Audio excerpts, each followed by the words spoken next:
ในช่วงเวลาต่อจากนี้ไปธรรมภาพก็ต้องขอถือโอกาสใช้เวลาในส่วนนี้เพื่อจะได้น้อมนำเอาพระสัทธรรมอันเป็นหลักธรรมคำสอนขององค์สมเด็จพระบรมศาสดาสัมมาสัมพุทธเจ้ามาปรารภให้ญาติโยมทั้งหลายให้ได้ยินได้ฟังเพื่อเสริมสร้างศรัทธาคือความเชื่อปาสาทะความเลื่อมใสพร้อมทั้งวิริยะความภาคเพียรให้เกิดขึ้นมีขึ้นในดวงจิตดวงใจของญาติโยมทั้งหลายจนกว่าจะสมควรแก่การเวลาก็ขอเจริญพรญาติโยมที่ประนมมืออยู่ให้ได้วางมือลง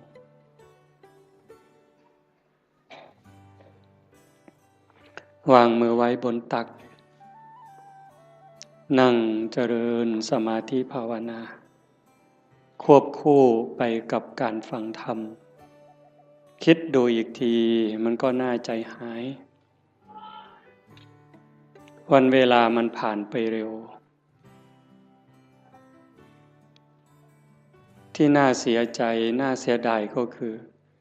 มันไม่ได้ผ่านไปเปล่าผ่านแล้วผ่านเลยแล้วเอาความแก่ให้เราเอาความพลัดพรากให้เราพาความตายใกล้เราเข้ามาเราผู้เป็นสัตว์ที่ยังต้องเวียนว่ายตายเกิดไม่รู้จบไม่รู้สิ้นเราก็ยังเผลอเราก็ยังมัวประมาทเหมือนกับว่าเราจะไม่ตายหรือบางคนก็เชื่อว่าตายแต่คิดว่าตายแล้วคงจบหรือยังไงในขณะที่เราหัวเราะสนุกสนานรู้หรือไม่ว่าความตายก็ไม่ได้ปล่อยโอกาสความแก่ก็ไม่ได้ปล่อยให้เราผ่านไปขณะเรากินเราเล่นเราสนุกสนานความแก่ความเจ็บความตายเขาก็ทำหน้าที่ไล่หลังเรามาตลอดเวลาแม้แต่เราทำบุญให้ทานรักษาศีลฟังธรรมเจริญภาวนาความตายความแก่ความเจ็บเขาก็ทำหน้าที่ตามปกติทั้งคนดีคนชั่วคนบุญคนบาปมหาโจรหรือพระอริยเจ้าความแก่ความเจ็บความตายเขาก็ตามหลังมาทำหน้าที่โดยปกติไม่ได้สนใจว่าใครจะเป็นใครแต่ที่องค์สมเด็จพระบรมศาสดาสัมมาสัมพุทธเจ้าสรรเสริญยกย่องให้คุณให้ค่าก็ตรงที่บุคคลนั้นเป็นผู้ไม่ประมาทเราอาจจะมีความสนุกจริงได้กินได้เล่นได้ร้องได้รำได้สนุกสนานเราก็จะเข้าใจว่ามันเป็นความสุขแต่ลึกๆมันมีความรุ่มร้อนเผาลนอยู่ชีวิตชนิดนี้เนี่ยเป็นชีวิตที่ขาดทุนต่อให้มีเงินเป็นหมื่นล้านแสนล้าน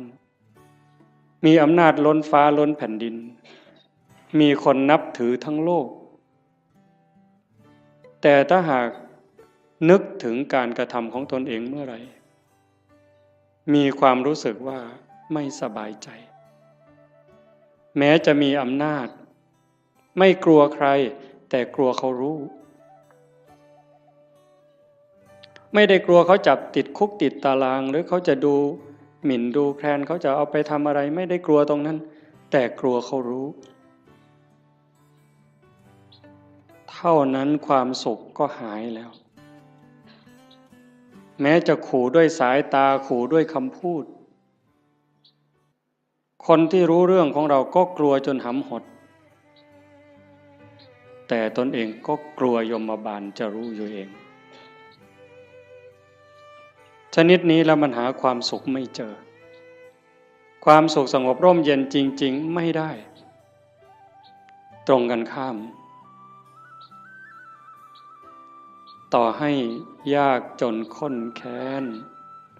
หูหนวกตาบอดขอทานเลี้ยงชีวิตหากพิจารณาดูแล้วคำพูดความคิดการกระทำของตัวเองนึกถึงทีไรแล้วชื่นใจอิ่มใจภูมิใจสบายใจยิ่งคนรู้คนก็จะมีความสุขตามจะมีความภาคภูมิใจด้วยนั่นแหละเป็นความสุขจริงๆแม้บุคคลพวกนั้นจะตาบอดหูหนวกขอทานเลี้ยงชีวิตแต่นั่นคือเศรษฐีนั่นคือคนรวยรวยบุญรวยกุศลวันนี้เป็นวันฟังธรรมวันธรรมสวนะแต่มาว่าคนไม่มีบุญเนี่ยก็จะไม่มีโอกาสมาร่วมงานบุญแบบนี้ไม่สนใจไม่ใส่ใจฉะนั้นเราท่านทั้งหลายโอกาสที่เราได้เกิดมาเป็นมนุษย์ได้มาพบพระพุทธศาสนาแล้วเราจะปล่อยให้วันเวลามันผ่านไปโดยไร้ประโยชน์ได้อย่างไรเพราะเราไม่แน่ใจไม่มั่นใจเลยว่าถ้าเราสิ้นลมลงไปจากชีวิตนี้แล้วเมื่อกายกับจิตแยกทางกันเดินเราจะไปไหนโยมมั่นใจหรือยังวางใจได้หรือยังว่าเราจะไปไหนถ้าโยมถามอาตมาล่ะพระอาจารย์มั่นใจรู้ทางไปหรือยังอาตมารู้ว่าอาตมาไม่ปลอดภัยโอกาสที่จะร่วงลงสู่อบายนั้นมีสูงมากอันนี้พูดเรื่องจริงเลยเนี่ยโอกาสที่อาตมาจะต้องตกนรกนั่นก็สูง100%โอกาสที่จะไปเป็นเปรตไปเกิดอสุรกายไปเกิดเป็นสัตว์เดรัจฉานก็100%นั่นเพราะอะไรเพราะการบ่มจิตบ่มใจนั้นยังไม่ถึงขั้นบางครั้งจิตยังวุ่นวายใจยังสับสนบอกว่าอย่าคิดมันก็ยังคิดเวลานั่งเจริญภาวนาให้อยู่กับลมหายใจมันก็ได้แค่รอบหรือแค่ครั้งเดียวหายใจเข้ายังไม่ได้หายใจออกเลยมันก็คิดเรื่องนู้นหายใจออกยังไม่ได้เข้ามันก็ไปคิดเรื่องนั้นดีบ้างไม่ดีบ้างสารพัดแล้วใครเก่งทีนี้ใจตัวนี้นะสวรรค์ในอกนรกในใจนิพพานไม่ใกล้ไม่ไกลหายใจก็ได้ยินเวลาเราไปร่วมงานศพฟังเทศน์ครูบาอาจารย์ท่านก็จะพูดเสมอจิตเตสังกิริเถทุคติปาติกังขาเมื่อจิตเศร้าหมองแล้วทุกขติก็ย่อมเป็นอันหวังนั่นคำว่าเศร้าหมองมันไม่ถึงกับสกปรกเด้โยมฟังดีๆนี่นั่งหลับตาฟังดีๆคิดตามคำว่าเศร้าหมองนี่ยังไม่ถึงกับสกปรกจนน่าเกลียดเด้ถ้วยชามเราล้างอย่างดีใส่ตู้กับข้าว5 วัน10 วันผ่านไปถ้าเราจะใช้ใหม่เนี่ยโยมยังต้องล้างเพราะฝุ่นละเอียดมันเข้าไปจับแล้วถ้ายิ่งเป็นเดือนเนี่ยเรามือไปขีดดูก็จะเป็นรอยในจานนั้นแต่มันไม่ได้สกปรกเกอะกรังน้ำแกงน้ำข้าวน้ำพริกไม่ได้เกี่ยวถึงขนาดนั้น เชื้อราก็ยังไม่เกิดแต่มันเป็นฝุ่นเข้ามาจับจิตใจเราก็เหมือนกันถ้ามันยังหงุดหงิดยังขุ่นเคืองคนพูดไม่ใช่ว่าไม่ถูกหูหรอกมันเพียงแค่เกิดปฏิฆะขุ่นเคืองเท่านั้นจิตก็เศร้าหมองถ้ามันเกิดบ่อยมันก็จะพัฒนาการจากความหงุดหงิดธรรมดาเป็นความขุ่นเคืองหนักขึ้นจนเป็นความโกรธเป็นอาฆาตพยาบาทตามมาถ้าไม่รีบรักษามันยิ่งกว่ามะเร็งอีกเห็นไหมความโลภก็เหมือนกันความโกรธก็เหมือนกันความอิจฉาริษยาก็เหมือนกันเรื่องกิเลสราคะพวกเหล่านี้นิวรณ์เครื่องกั้นกามราคะเห็นไหมยิ่งปัจจุบันเนี่ยจิตใจคนไหลลงต่ำเรื่องผัวเรื่องเมียเรื่องเพศกามารมณ์เนี่ยมันกัดกินใจคนเนี่ยไม่รู้หนุ่มรู้แก่ไม่มีเวลากลางวันกลางคืนไม่รู้ใครเป็นใครเพราะมันมีสิ่งยั่วยุตลอดเปิดโทรทัศน์ขึ้นมันก็ยั่วแล้วเปิดวิทยุแทบขึ้นมันก็ยั่วแล้วยิ่งมีโทรศัพท์เล่นอินเทอร์เน็ตอะไรเฟซไลน์ลงไปนี่มันจะมีทั้งหมดเขาบอกอย่างนั้นก็จะไปเห็นอะไรหลายอย่างจิตก็จะแตกใจก็จะพังลูกหลานเราก็จนไม่เคารพพ่อแม่ลูกหลานไม่เคารพไม่เชื่อฟังพ่อแม่ลูกศิษย์ไม่เคารพครูบาอาจารย์พระเนนบางครั้งก็ไม่อยู่ในร่องในรอยเพราะสิ่งเหล่านี้จึงไม่แปลกที่พระพุทธเจ้าว่าจะไปแออัดยัดเยียดกันในนรกบ้างเปรตบ้างอสุรกายบ้างมากมายเหมือนดินในเม็ดดินในภูเขาหิมาลัยแต่มันก็ไม่เหลือวิสัยถ้าใครฝึกใครฝนใครอบรมบ่มจิตบ่มใจเนี่ยเพียรวันนี้ยังไม่ได้แต่ไม่ลดไม่ละในขณะที่เราเพียรฝึกขัดเกลาจิตใจตนเองแม้มันยังไม่สงบแต่บุญนั้นเราได้แล้วบุญนี่มันเกิดบุญนั้นมันได้ถ้าเราเพียรเราขัดเราเกลาจนกั้นจิตไว้หายใจเข้าก็ชัดเจน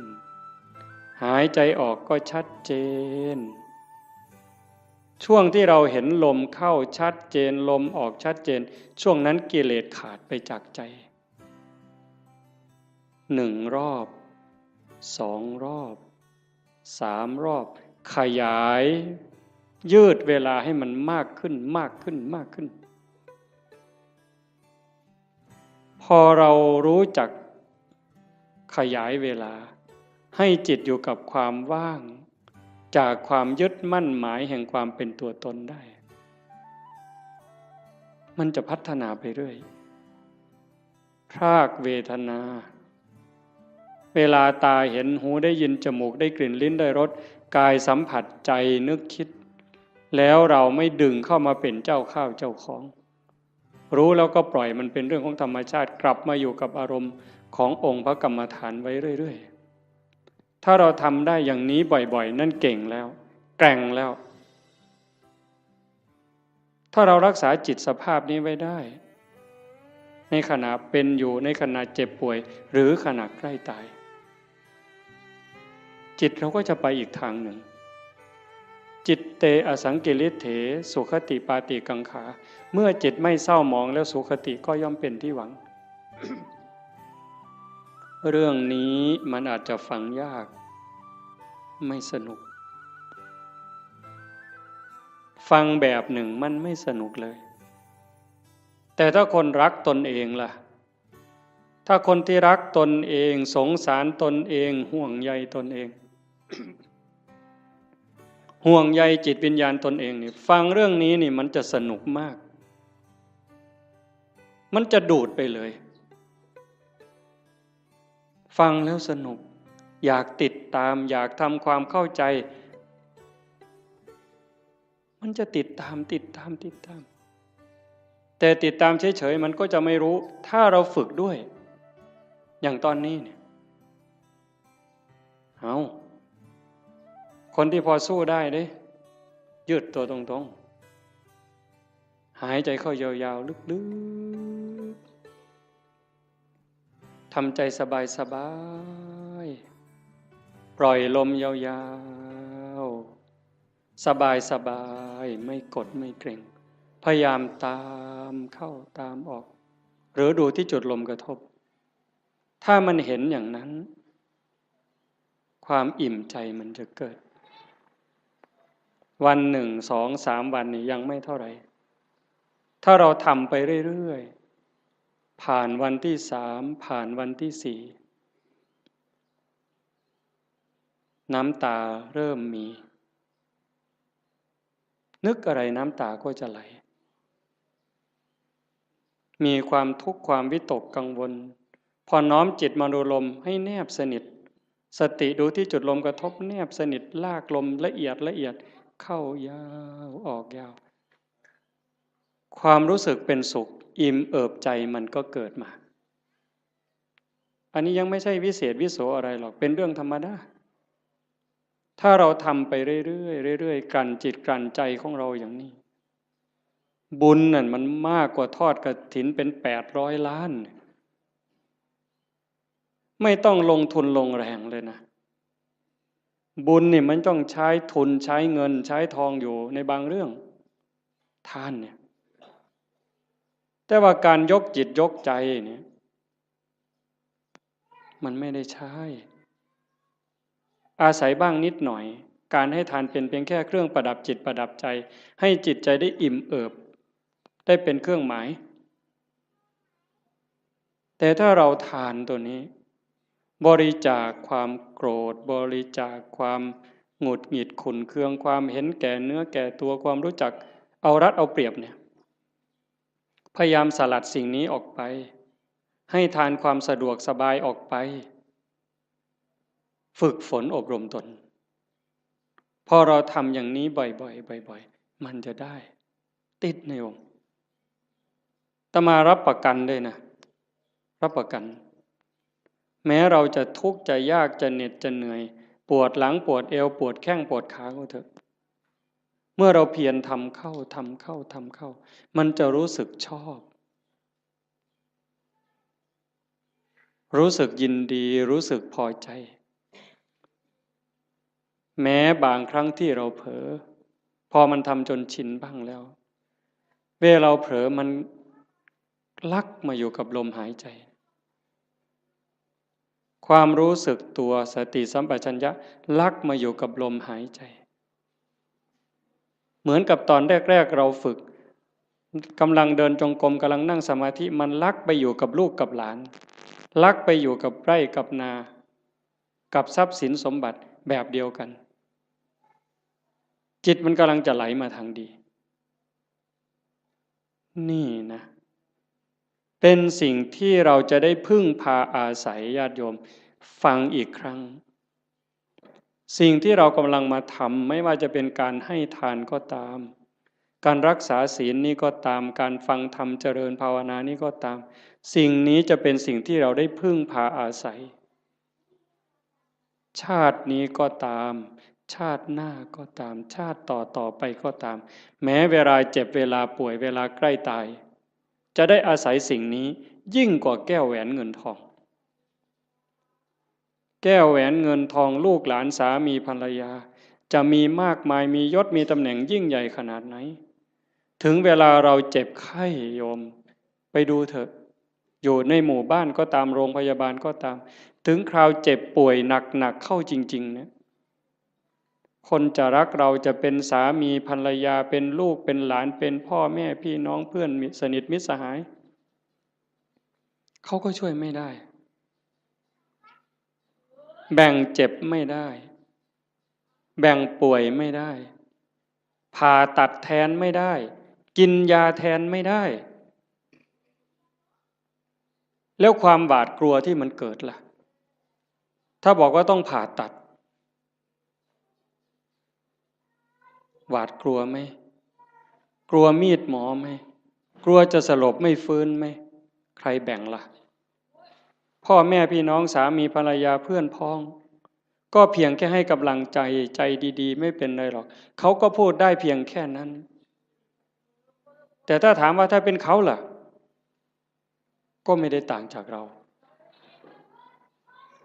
หากเราฝึกจิตฝึกใจให้มันมีความมั่นคงเนี่ยทำจิตให้มันเกิดความมั่นคงมันไม่หวั่นไม่ไหว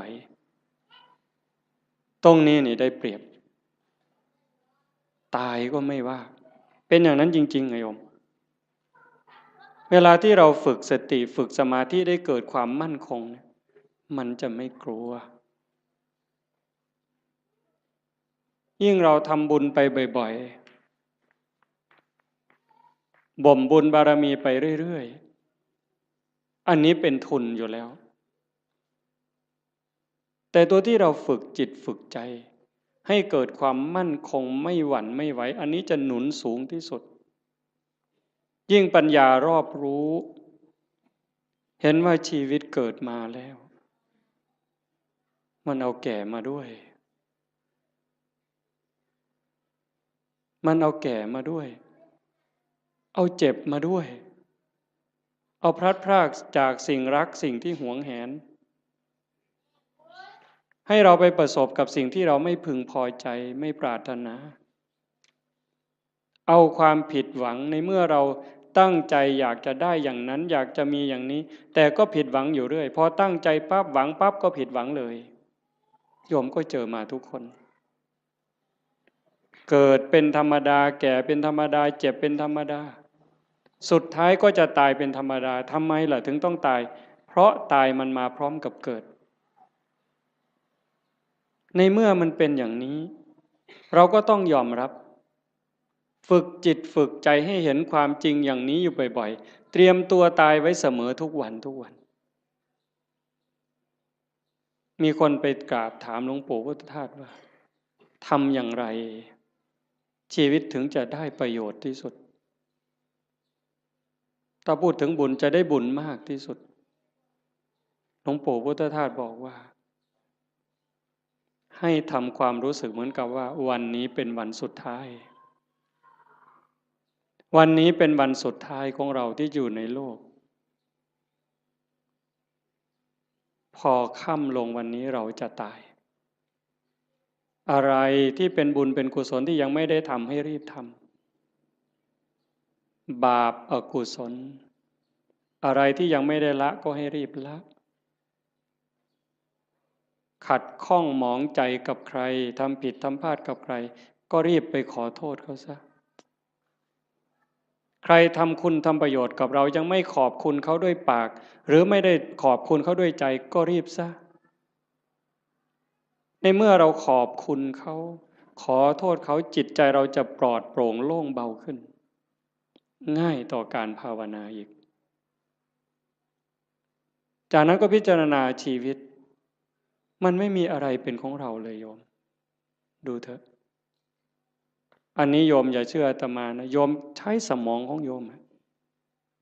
ธรรมะมันอยู่ที่ใจเราโยมไม่ได้อยู่ที่คำพูดไม่อยู่ในหนังสือไม่อยู่ในพระไตรปิฎกเลยไม่ใช่เลยอยู่ในใจเนี่ยตัวรู้โยมมีพร้อมทั้งหมดทุกคนไม่ได้ต่างกันเวลาโกรธเนี่ยถ้าไม่มีธรรมะต่างคนก็ต่างอวดกันเนี่ยอวดความเกรี้ยวกราดความแกร่งกล้าความเลวร้ายของตนเองอวดโง่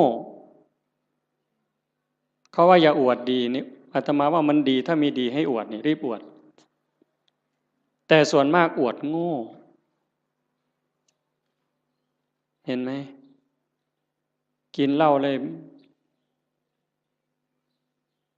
หลายลังก็ไปอวดเขาว่ากินได้หลายลัง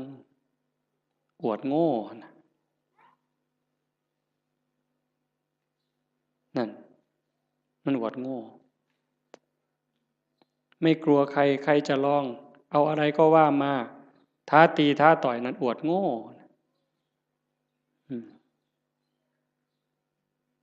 แล้วทำไมว่านั่งสมาธิได้3 วัน ไม่ขยับเลยมาแข่งกันไหมเนี่ยทำไมไม่มีใครคุยตัวนี้แต่เรื่องกินเหล้าเรื่องเล่นการพนันเรื่องเจ้าชู้ซ้ำซ้อนเรื่องลักเรื่องขโมยเอามาอวดคุยกันโอ้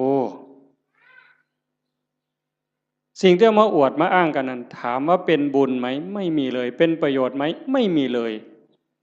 แต่เรื่องนั้นทำจริงเด้ทุ่มเทตลอดชีวิตเด้นั่งเล่นไพ่ทั้งคืนนี่ไม่เยี่ยวเลยผุ่นเป็นเก่งแห้งเนี่ยบ่ปวดเงี้ยวเลยแต่นั่งสมาธิหาหน้าที่เนี่ยข่อยทิกแล้วทิกอีกแล้วข่อยจะไปแล้วเนี่ยมึงที่หลังมันโงนปานนั้นเพิ่นว่าเพิ่นเก่งเนี่ยกันบ่ถูกใจมากอย่าจับกูขามันเพิ่นเด้เบิ่นอยู่ดาวบัดเขาโยใส่ถอยหลังจากรถบัดนี้มันบ่จริงหรอก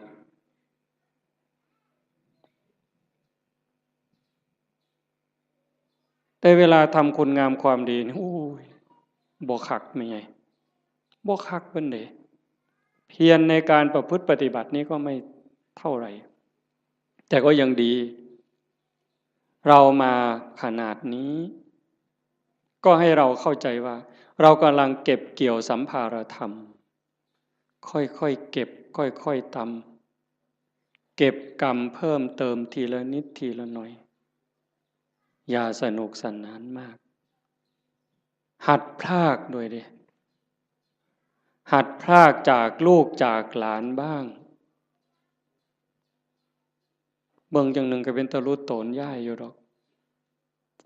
กันบ่ไปออเซาะเลี้ยงหลานก็ย่านเขาบ่ให้กินก็ทำท่าหักลูกเขาไปซั่นละพอเขาให้อยู่นำที่จริงนี่เขาเห็นหมู่เจ้าหมดประโยชน์แต่โดนแล้วได้หมู่เจ้าฮู้บ่เด้ท่านฮู้โตบ่ว่าเขาว่าหมู่เจ้าเป็นคนบ่มีประโยชน์แล้วเด้ซุมื้อใครแน่แต่ครูบาได้พอได้ย่องหมู่เจ้านี่พอได้กินข้าวนำมื้อซื่อเด้คันลองหมู่เจ้าจังหันบ่ได้โลดครูบาก็บ่เบิ่งหมู่เจ้าพอตายคือกันนี่หิฟ้าวเฮ็ดบุญฟ้าวภาวนาลงวัดลงว่าเอาจริงเอาจังมันสิมีเวลาอีกจักมื้อเจ้าว่าอีกจักหน่อยก็ออกพรรษาแล้วอีก7มื้อนึงลมวีมันนี่ไทจำบีก็ออกเที่ยวซั่นเด้เพิ่นว่าลมวีไทจำบีออกเที่ยวจักสิไปไสแล้วไทจำบีก็ได้ผู้สิตายแน่นี่ล่ะหาเลิกหายามแล้วเพิ่นสิสึกเพิ่นสิไปรวยเพราะปันเก่าหั่นล่ะมันสิได้พอ3มื้อบ่หัวตีดินคือเก่ายังมาคุยตัวเว้ยสิสึกเป็นเลี้ยงแม่บ่มีผู้อยู่นำพ่อนำแม่เพิ่นเอาคือดอกโอ้ยบ่เห็นกลุ่มมือจักหลายออกไปปั๊บศพอยู่แก่คันหัวพุ่นบ่พอข้าวตีกันแล้วบักทิศนั่นเพิ่นว่าแม่ยากอีกบัดนี้ไปเว้าคว่ำไปเสียค่าเหล้าให้มันบักทิศทิศมาจากคำว่าบัณฑิตผู้ฮู้ผู้ฉลาดฮู้ดีฮู้ชั่วหมดแล้วเป็นยังไปฆ่ากันตีกันให้แม่ยากให้แม่ไปเสียค่าเหล้ามันปลอมบวชมันจะ3ศาสตร์พุ่นครูบาเขียวเจ้าของมันหูดำหูแดงมึงนะเพราะว่าโอกาสที่จะอยู่ในสภาพเช่นนี้เวลาที่จะเก็บเกี่ยวบุญกุศลฝึกตนเองแบบนี้มันไม่มีจะหมดโอ้ว่าแล้วก็เรื่องหนึ่งเด้อยายเด้อจะว่าเรื่องดีก็ดีเด้เรื่องน่าสลดใจก็น่าสลดใจแต่ทุกอย่างมันมีคู่ในความชั่วก็มีความดีในความรู้สึกสลดใจก็มีความภาคภูมิใจอยู่ในนั้นตอนนี้สามเณรทางจังหวัดศรีสะเกษ19สามเณรในโรงเรียนนี่แหละเพราะมันป่านนั่นนี่ยังเป็นของจริงอย่าไปเห็นเราเด้อปล่อยแล้วกันสุดยอดแล้วนะ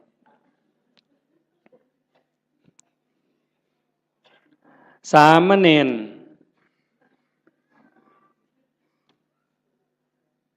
เห็นญาติโยมไปจำศีลเนี่ยฟังดีๆได้เรื่องนี้นะสามเณรเห็นญาติโยมพ่อใหญ่แม่ใหญ่ไปจำศีลวันพระไปอยู่วัดโยมตั้งใจไปปฏิบัตินิมนต์พระพาเดินจงกรมพระกับผ้ายางจงกรมบ่ได้บูจักดอก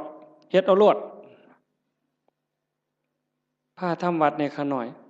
ว่าไปโลดมื้อเจ้านั่นว่าไปโลดบ่แม่นแถวร้อยเอ็ดได้บ่เพิ่นศรีสะเกษดอกมาหัวเฮ็ดหยังเดี๋ยวนี้ครูบาว่าเฮ็ดเอาโลดทำยังไงหลายปีผ่านมา3 ปี5 ปีสามเณรน้อยๆนี่มีใจสามเณรน้อยนี่มีใจขออนุญาตไปปฏิบัติธรรมแบบหนักๆเลยตื่นตี 2นอน4 ทุ่มไม่พูดไม่จา19สามเณรเนี่ยไปเพื่อฝึกเดินจงกรมฝึกนั่งสมาธิเพื่อจะมาพาคุณยายทั้งหลายที่ไปจำศีลในแต่ละวัดเนี่ยสามเณรตั้งแก๊งสามเณรเพื่อจะไปสอนญาติโยมปฏิบัติธรรมเนี่ยตรงที่สลดใจก็คือพระสงฆ์องค์ข้าเจ้าไม่ทำหน้าที่ตรงนี้ตรงที่น่าภูมิใจก็คือลูกเนนนี่ตัวเล็กๆ14 ปี15 ปีรักบ้านรักเมืองรักพระพุทธศาสนานึกถึงบุญคุณข้าวน้ำของญาติโยมที่ใส่บาตรให้ปัจจัยไปเรียนหนังสือ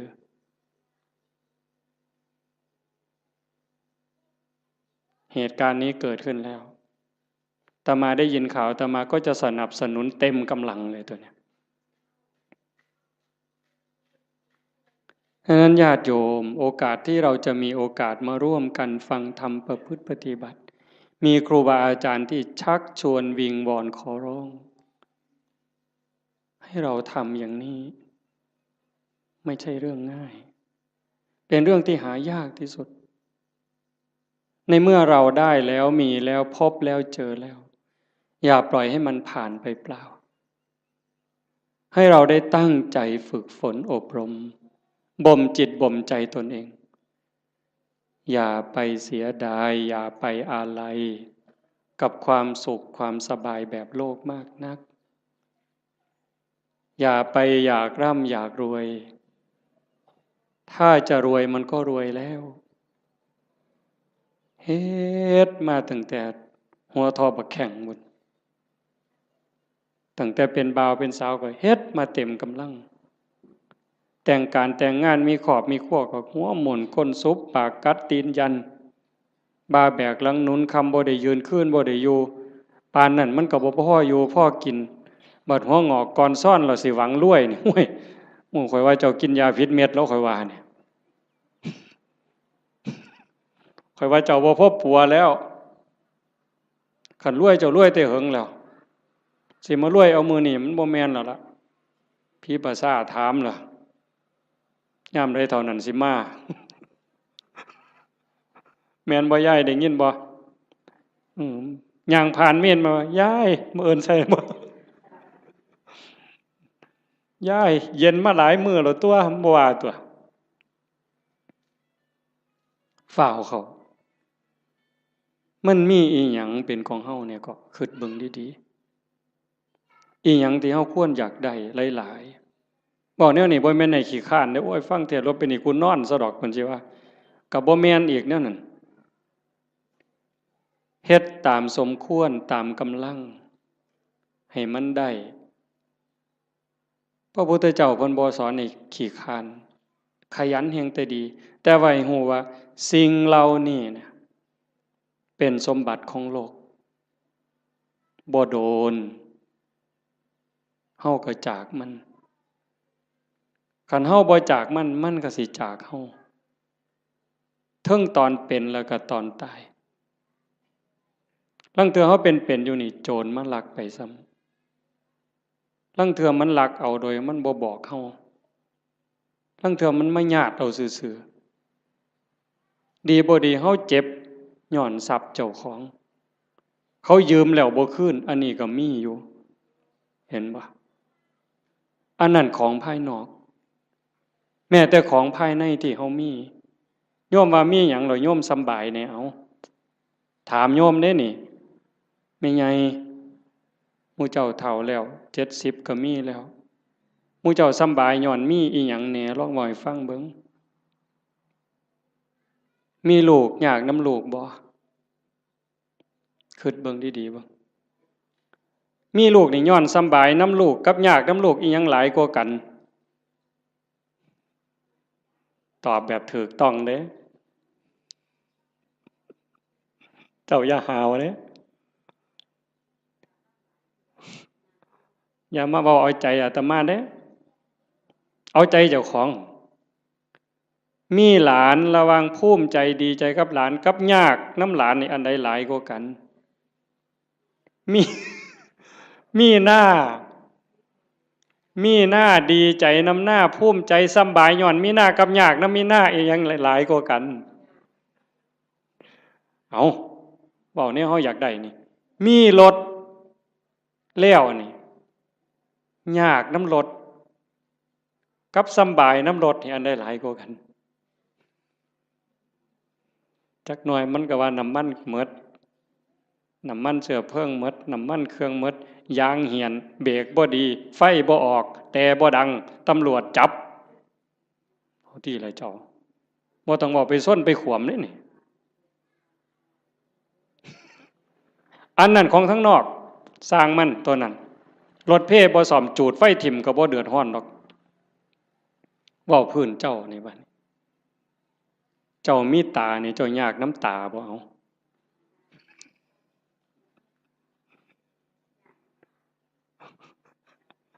บ่ทันว่าไปฮอดขาดอกบ่ซ้ำตานี่เอายากน้ำมันบ่นี่มีผมนี่จะว่ายากน้ำผมนี่ซ้ำใดเจ้าว่าตั้งแต่เจ้าเกิดมาตั้งแต่โกนผมไฟตั้งแต่ตัดมาแต่ฮอดพุ่นตั้งแต่พุ่นจนฮอดพี่หมดจักแสนเหรอค่าตัดผมเนี่ยค่าตัดค่าย้อมมันนี่หมดไปจักแสนผู้บางคนผมยื้อผมซื้อกับเฮ็ดให้มันหยองเอาลองเบิ่งเจ้าเอาผู้หยองกับเฮ็ดให้มันซื้อเอาลองเบิ่งบ้าบ่พอปัวเนี่ยเอามันยาวก็ไปตัดให้มันสั่นผู้สั่นไปต่อเอาลองเบิ่งเจ้าผู้ผมดำก็ไปย้อมผมแดงเอาลองลองเบิ่งยากสำาใดนี่ย้ำผมนี่เอาหวยบ่ต้องบอกถึงมันเป็นรังแค่บ่ต้องบอกถึงกับสากับล่างได้นี่ซ้ำยากน้ำสียากน้ำหวีมันนี่ก็พอแห้งแล้วมือหนึ่งหวีแสกกลางมือหนึ่งเป๋ไปทั้งซ้ายมือหนึ่งเป๋ไปทั้งขวามือหนึ่งหวีเสยไปทั้งหลังขย่มพ่อใหญ่กำนันเนี่ยหมอหนึ่งหวีทั้งงอนมาปกไว้หน้าผากเนี่ยโอ้ลองเบิ่งทีละคนมันยิ่งยากสำเร็จยากสำน้ำผมซื่อๆเนี่ยโอ้บอกผื่นป่าคนเนี่ยแต่มามันพอสมควรเด้อเนี่ยมู่ว่าของยากจักเม็ดเด้อเนี่ย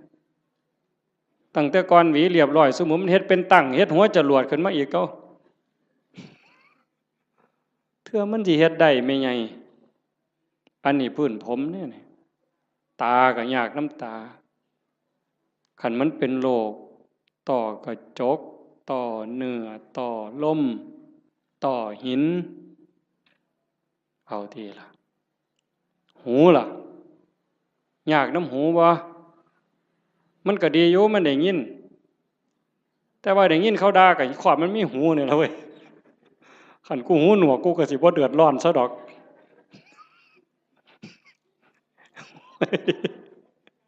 มึงติล่ะ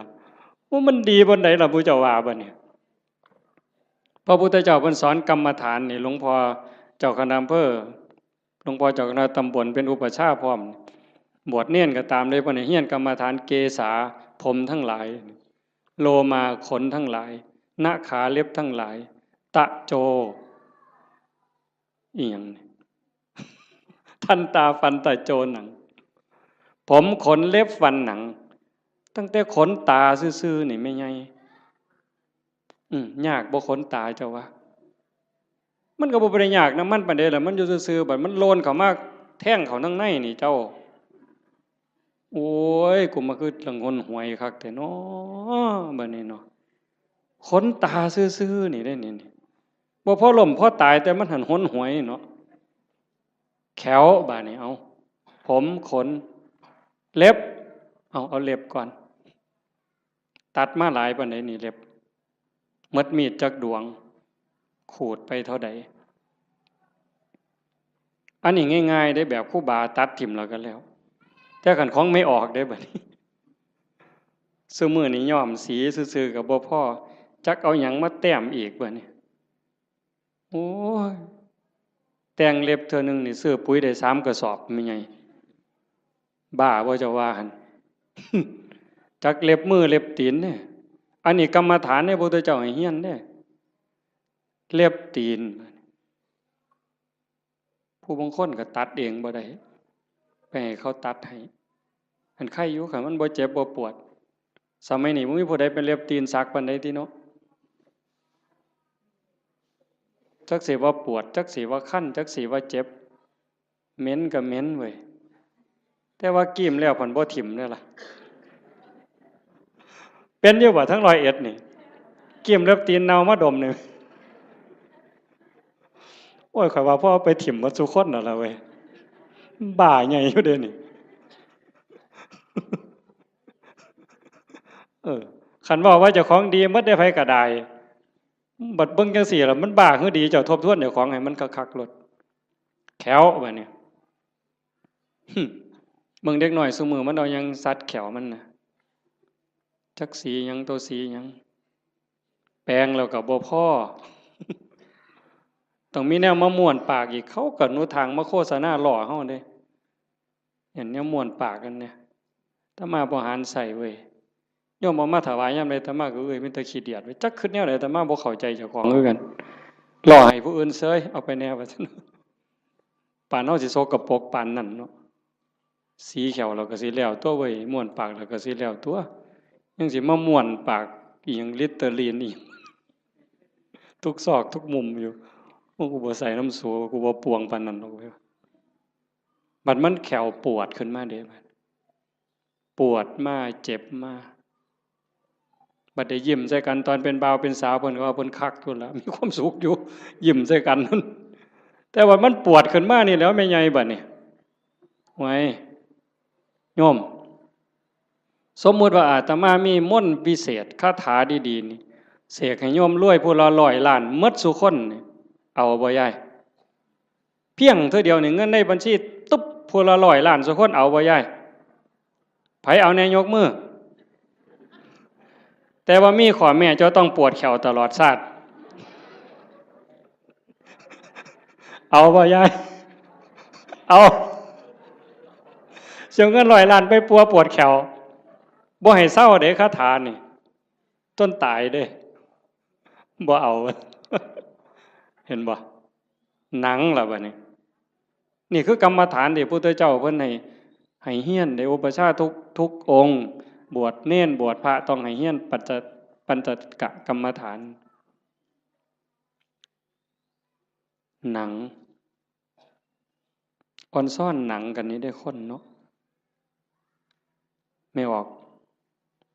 คันผู้ใดบุญหลายเพิ่นรักษาศีลไว้ดีให้ท่านรักษาศีลมีเมตตาเกิดมาชาติหลังนั้นเพิ่นสิเป็นคนมีผิวขาวผิวงามผิวเนียนดำก็ดำงามมันเนาะขาวก็ขาวงามผิวเกลี้ยงใสบ่มีฝ้าบ่มีสิวบ่มีกระหนังเต่งตึงเป่งปังว่าซั่นเนาะอันนั้นย้อนบุญเด้อันผู้บางคนบัดนี้ขาวก็ขาวอยู่ดำก็ดำอยู่แต่ว่าเป็นด่างๆจังซี่ก็มีย้อนบาปด้วยนั่น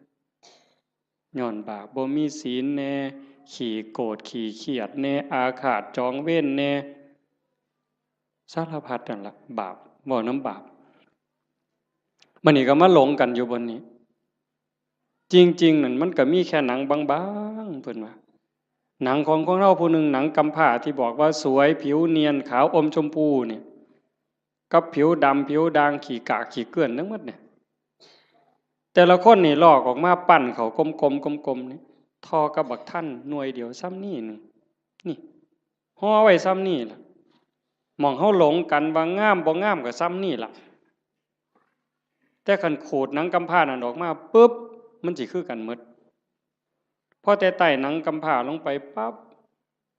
ก็สิมีน้ำเลือดน้ำเหลืองน้ำหนองแดงใจว้ายอยู่จังซั่นตับไตใส่พุ่งก็ยากน้ำมันเมิดอันนี้เว้าถึงมีอันไหนยากน้ำอันนั้นเด้ท่านฝ่าหลวงประเด็นเด้มีผมก็ยากน้ำผมมีขนก็ยากน้ำขนมีตาก็ยากน้ำตามีหูก็ยากน้ำหูแขวก็ยากน้ำแขวแปลงฟันตั้งแต่เกิดมาจนหอดมื้อนี้เป็นตาอิ่มเป็นตาเบื่อบ่เจ้าว่าอาบน้ำล้างหนังนี่ก็ตั้งแต่ไตมาล่ะก็ยังบ่ทันแล้วอยู่เด้จนก็เอาน้ำร้อนล้างเทื่อสุดท้ายมันยังจบบ่ได้ล้างเองดอกตอนนั้นก็ล้างให้จังสิเศร้า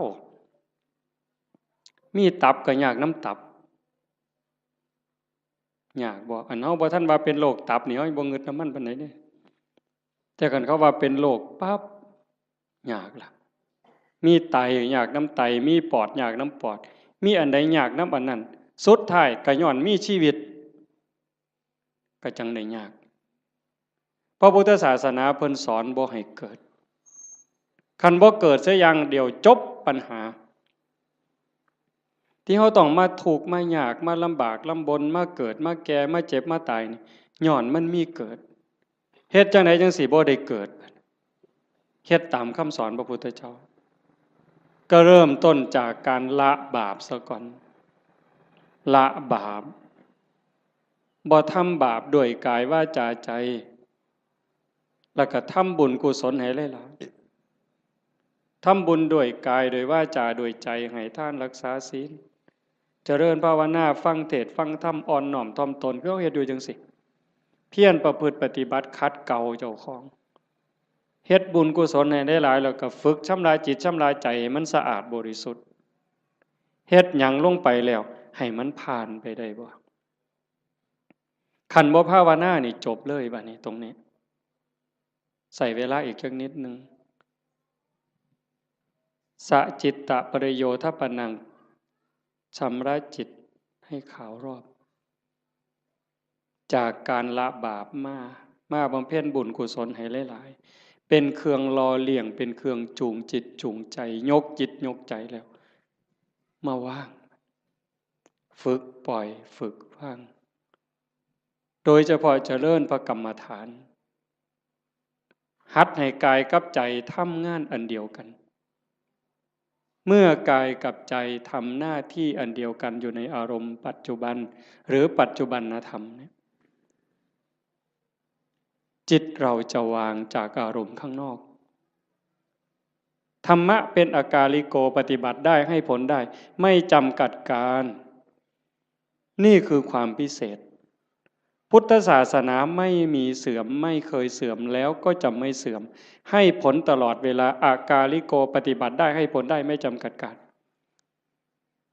สันทิฏฐิโกเป็นสิ่งที่ผู้ศึกษาและปฏิบัติจะพึงเห็นได้ด้วยตนเองผู้ศึกษาและปฏิบัติจะพึงเห็นได้ด้วยตนเองสันทิฏฐิโกเป็นสิ่งที่ผู้ศึกษาปฏิบัติพึงเห็นได้ตนเองอากาลิโกปฏิบัติได้ให้ผลได้ไม่จำกัดการเอหิปัสสิโกเป็นสิ่งที่เรียกให้มาดูท้าพิสูจน์เรียกมาดูโยมก็ลองทำตอนนี้เมื่อเราหายใจเข้ายาวสบายลองดูนี่หรือจะยุบหนอพองหนอพุทโธสัมมาอรหังอะไรก็ตามคือกันเหมิดอย่าไปเถียงกันเด้อีหยังผิดอีหยังถูกอันนั้นท่านเว้าฮอดผิดฮอดถูกดอกเบื้องต้นเนี่ยมันจะคือกันหมดคือกันแต่มันสิส่งไปฮอดไสมันมีสันมีเหย้ากลัวกันอยู่ไปได้กลัวกันอยู่แต่ว่าเบื้องต้นเนี่ยมันจะคือกันหมด พียงแค่เป็นอุบายเฮ็ดให้จิตสงบให้ใจสงบมันสิคือกันพุทโธก็ตามยุบหนอพองหนอก็ตามสัมมาอรหังก็ตามหรือบ่ว่าหยังก็ตามเบิ่งแต่ลมหายใจซื่อๆอาตมาบ่ว่าหยังดอกมันขี้คร้านคันใส่ก็ใส่เสริมจักนิดนึง5 นาที10 นาทีพอได้เรื่องแล้วก็ปล่อยส่วนมากก็เบิ่งลมหายใจเข้าลมหายใจออกลองเบิ่งตัวนี้หายใจเข้ายาวสบายสบายไม่กดไม่เกร็งออกยาวสบายสบายไม่กดไม่เกร็งหายใจเข้าก็รู้หายใจออกก็รู้ลมสั้นก็รู้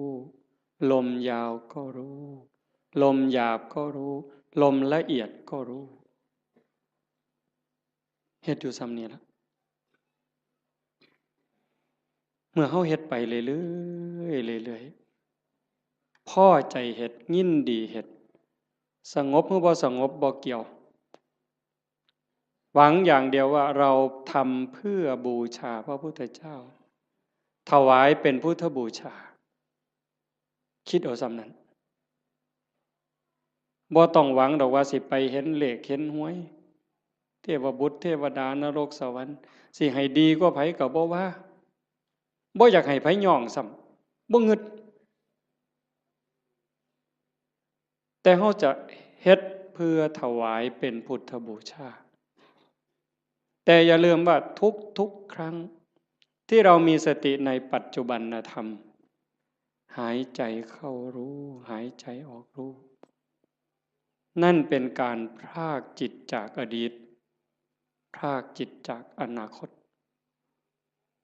ถ้าอยู่กับปัจจุบันได้นั่นคือชำระจิตอยู่ตลอด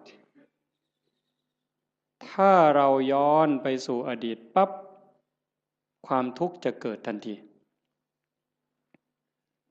อย่าเชื่อเด้ผู้ศึกษาและปฏิบัติจะพึงเห็นได้ด้วยตนเองเด้เมื่อจิตย้อนไปสู่อดีตจะเป็นต้นเหตุทันทีจิตที่ส่งออกนอกเนี่ยเป็นสมุทัยผลที่เกิดจากจะส่งจิตออกนอกเนี่ยจะเป็นทุกข์ย้อนไปอดีตปั๊บคือเห็นตอนเป็นบ่าวเป็นสาวมือเจ้าไปเลี้ยงงัวไปจีบกันเป็นยังไงคือหอดความเก่าความหลังจิตหล่องลอยไปแล้วลังเธอก็ดีใจก็ย้อนความหลงนั่นแหละทุกข์ได้ฮะเห็นเขาบอกให้เสียใจเห็นเขานอกใจคือคนนั้นด่าคนนี้ว่าเฮาคนนั้นเอาเปรียบเฮาทุกข์อีกโกรธอาฆาตเป็นทุกข์เห็นบ่ขันบ่ย้อนไปอดีตเตลิดไปสู่อนาคตมื้ออื่นสิเป็นจังใดสิกินหยังอยู่หยังลูกสิเป็นจังใดหลานสิเป็นจังใดทุกข์อีกล่ะวาดวิมานในอากาศหวังกระทุกข์แต่ขันอยู่กับปัจจุบันปั๊บย้อนกลับมาอยู่ในลมหายใจหรืออยู่ที่พุทโธหรือสัมมาอรหังยุบหนอพองหนอปั๊บจิตพรากจากอดีตพรากจากอนาคตมาอยู่กับปัจจุบันจิตจะมีความสงบขึ้นมาถ้าเขาทำให้มันต่อจาก1 รอบหายใจเข้ายาวรู้ออกรู้1 รอบเข้ายาวออกยาว2 รอบขันติดต่อกัน1 รอบ2 รอบ3 รอบ4 รอบเก่งเด้บ่เฮ็ดได้ง่ายปานใดเด้ลองเบิ่งนี่เอายืดตัวตรงๆสบายๆแขนขาบ่ต้องเกร็งหายใจเข้ายาวออกยาวให้มันเห็น1 รอบถือว่าเก่งแล้วเห็นลมเข้ายาวๆออกยาวๆแบบจิตบ่แป๊บๆบ่ไปทั้งหน้าบ่มาทั้งหลังแต่อยู่กับหม่องจุดลมกระทบหรือสิตามลมไปก็ตามเห็นจังสั่นชัดเจนปั๊บนี่แม่ใหญ่ได้บุญหลายกว่าทอดกฐินเด้อเห็นลมเข้าลมออกรอบเดียวนี่ล่ะหายใจเข้าปั๊บสุดปุ๊บมันหยุด นิดนึงมันออกมายาวปึ๊บหยุดปุ๊บซ้ำนี่ได้หลายกว่าทอดกฐิน1 กองขันมันได้2 รอบล่ะหลายกว่ากฐิน3 กองขันมันได้3 รอบหลายกว่ากฐิน5 กองเฮ็ดไปเรื่อยๆเรื่อยๆความมั่นคงความหนักแน่นความมีเหตุมีผลมันจะเกิดขึ้นมาเลยอาตมาเห็นแนวนั้นเด้ความมั่นคงความบ่ย้านบ่หวั่นบ่เกรงคันมันถูกแล้วก็ถูกหลดตรงนี้มันจะเป็นสมบัติซอยเฮาย่ามเจ็บย่ามไข้ย่ามผิดหวังย่ามสมหวังมันก็จะไหลไปเรื่อยจากการได้ความสงบความร่มเย็นบางสีบ่หาแต่หลายดอกบ่ทันเก่งอีหยังดอกทำนั้นแต่มันจะพัฒนาไปมันจะลุ่มลึกไปโดยลำดับลาดเอียงไปโดยลำดับไม่โกรกชันเหมือนภูเขาขาดพระพุทธเจ้าคนนั้นสิเนี่ยถ้ามาของพระองค์นั้นลุ่มลึกไปโดยลำดับลาดเอียงไปโดยลำดับไม่โกรกชันเหมือนภูเขาขาดมันจะคอยเพิ่มคอยเติมคอยเพิ่มคอยเติมความหนักแน่นความร่มเย็นหลายขึ้นความสุขหลายขึ้นนะยายพระพุทธเจ้าเพิ่นบอกว่านัตถิสันติปรังสุขขังความสุขอื่นยิ่งกว่าความสงบไม่มีบ่มีบนเถียงเด้ความสุขอื่นยิ่งกว่าความสงบบ่มีอันนี้เพียงแค่เฮาสงบกายสงบภายนอกการเฮาอยู่บ้านเสียงโทรทัศน์เสียงหมาเสียงแมวเสียงลูกเสียงหลานเสียงวิทยุเสียงมอเตอร์ไซค์เสียงเด็กน้อยตีกันขากันหายแอวหนหูหนหวยจักหยังตัวหยังเป็นจังไดบัดเฮามาอยู่วัดปุ๊บงัวก็บ่ยากหน้าก็บ่ยากหลานก็บ่ยากลูกก็บ่ยากอยู่แต่เจ้าของเป็นจังไดซ้ำนี่สำบายขึ้นอันนี้ทั้งนอกเด้ถ้าใจเฮาที่มันเคยวุ่นวายเดี๋ยวก็ไปฮักเดี๋ยวก็ไปสั่งเดี๋ยวก็อิจฉาเดี๋ยวก็น้อยใจเดี๋ยวก็ดูหมิ่นดูแค้นผู้อื่นรักโกรธเกลียดกลัวทั้งรักทั้งโกรธทั้งเกลียดทั้งกลัวทั้งย้านมันรบกวนจิตอยู่ตลอดขึ้นลงแต่คันเฮาอยู่กับลมหายใจคือพุทโธปึ๊บหายใจเข้ารู้หายใจออกรู้ปึ๊บเข้าหูออกหูเข้าหูออกหูจิตเริ่มนิ่งลงสงบลงสงบลงความอิ่มใจมันจะค่อยเกิดเอาไปเอามาพอ3 มื้อ4 มื้อ5 มื้อนั่งอยู่ซื่อๆน้ำตาก็ไหลดิไม่ออกสิเคยหลายคนเวลาตั้งใจเฮ็ดเนี่ยตั้งเถื่อคิดฮอดแม่คิดฮอดพ่อคิดฮอดผู้มีคุณคันเพิ่นยังอยู่ก็อยากให้เพิ่นได้เฮ็ดคิดฮอดเพิ่นอยู่ไสน้อมันเฮ็ดแทนบ่ได้เงินแสนเงินล้านก็ซื้อบ่ได้คันเพิ่นตายแฮงแต่คิดฮอดหลายเบิดเพิ่นเว้ากันบ่ฮู้เรื่องจักอยู่ไสชีวิตเฮาก็ได้มาจากเพิ่นเนาะได้อยู่ได้กินก็ย้อนเพิ่นได้เป็นขู่เป็นคนมาฮอดมื้อนี้ก็ย้อนเพิ่นสิตอบแทนแนวใดคิดไปจังซี่ก็น้ำตาพังยาวๆๆเฮ็ดจังไดบัดนี้สรุปโอ้ยเฮาก็ต้องเฮ็ดดีแล้วบัดนี้แม่ตายจากพ่อตายจากเพิ่นมาเฮ็ดนำเฮาบ่ได้ชีวิตเฮาก็เป็นของเพิ่นเฮาเฮ็ดดีเพิ่นก็ได้นำสิตั้งใจเฮ็ดดีเว้าก็ให้มันดีเป็นประโยชน์กับตนเองและผู้อื่นอันใดสิเป็นประโยชน์กับโลกกับสังคมกับประเทศชาติกับศาสนาทุ่มเทโลดบัดพ่อก็สิได้นำแม่ก็สิได้นำคนดีมันเกิดขึ้นบ่นี้โยมพอมันสิได้พิจารณาเองของมันจากนี่ผ่านไปก็เก่งไปนำอีกเบิดยามมีแนวมากระทบตากระทบจิตกระทบกายกระทบใจอิหยังก็แล้วแต่มันก็พากได้สติขึ้นมาปึ๊บน้ำตาขูอยู่ๆนี่มันหยุดจึกโลดเฮ้ยโง่ไปแล้วอันนี้บ่แม่นแล้ว ภาคความรู้สึกนั้นออกมาเป็นจังซี่เด้ยกจิตออกมาเลยเป็นผู้เบิ่งโอ้มันเป็นเรื่องธรรมดาตัวเกิดแก่เจ็บตายเป็นธรรมดามันก็สิสอนอีกเจ้าสิมาเสียใจหยังตอนนี้ตั้งแต่ตอนเพิ่นอยู่นำเจ้าคือบ่เฮ็ดดีนำเพิ่นนอกจากผู้ที่ตายไปแล้วผู้ที่ยังได้เจ้าเฮ็ดดีจังไดกับเขาอีกเจ้าสิมาห้องไห้ขึ้นฮอดแต่ผู้ตายบัดผู้ยังเจ้าบ่เบิ่งเอาเจ้าสิเสียใจอีกที่หลังบ่นี่มันก็จะสอนมาเองเจ้าของนี่สอนเจ้าของเป็นจังซี่ได้ยายจากนั้นตาเห็นหูได้ยินจมูกได้กลิ่นลิ้นได้รสสติมันมาท่านปุ๊บเคยหักมันก็สิตัดจึดออกบ่หักเคยเป็นตาสร้างมันสิตัดจึกบ่สร้างนำบ่หักนำบ่สร้างนำบ่ยินดีนำบ่ยินหายนำมันจะอยู่กับมันอย่างเดียวฮอดกินข้าวกินน้ำแซ่บมันก็บ่แซ่บบ่แซ่บมันก็บ่แม่นบ่แซ่บมันหู้ซื่อๆแล้วก็แล้วด่ากับย่องซ้ำกันบัดเจ้าสิสรรเสริญเจ้าสินินทาสิดูถูกข่อยก็ซ้ำเก่ามันเข้าใจอ่ะนี่คือการยกจิตเด้อโยมบ่แม่นเฮาสิมาเอาบุญซื่อๆเด้ครูบาคือกันเด้บวชเอาบุญน่ะมันเป็นเรื่องเด็กน้อยนี่ไงเว้าหมู่เจ้านำนะซะบัดนี้อันพากันมาวัดมาว่ามาฟังเทศน์ฟังธรรมขี่รถไปฟังเทศน์บ้านนั้นบ้านนี้ไปเพี้ยนบ้านนั้นบ้านนี้ไปทำวัดเช้าวัดเย็นน้ำวัดน้ำครูบาอาจารย์ไปเอาบุญน่ะเด็กน้อยเศร้าเล่นเฮือนน้อยได้บ่เดี๋ยวนี้ฮะ